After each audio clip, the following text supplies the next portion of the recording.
మత గ్రంథాలన్నీ, ప్రపంచంలో ఉన్న మత గ్రంథాలన్నీ వెతకండి. ఎన్ని మత గ్రంథాలు వెతికినా సృష్టంతటిలో పరిశుద్ధ దేవుడని పిలువబడే ఒకే ఒక్క దేవుడు కామ క్రోధ లోభ మోహ మద మాత్సర్యాలను జయించిన వాడు, ఆ జన్మ బ్రహ్మచారిని పేరు వహించిన వాడు, పాపము చేయని వాడు, పాపము లేనివాడు, పాపమంటే ఏమిటో ఎరగని పరమ పవిత్రుడు. ఈ రాత్రి నేను ప్రకటిస్తున్న నజరేయుడైన యేసుక్రీస్తు ప్రభువారు 2000 సంవత్సరాల క్రితం ప్రపంచ మానవాళికి సవాలు విసిరాడు. ఏమనో తెలుసా? నాలో పాపం ఉన్నదని మీలో ఎవడైనా స్థాపించగలడా?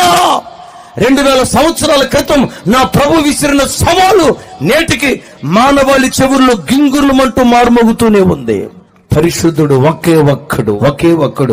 దేవుళ్ళు ఎంతమంది అయినా ఉండొచ్చు, దేవతలు ఎంతమంది అయినా ఉండొచ్చు, పరిశుద్ధ దేవుడిని పిలువబడే ఒకే ఒక్క దేవుడు మనం ఆరాధించే యేసుక్రీస్తు.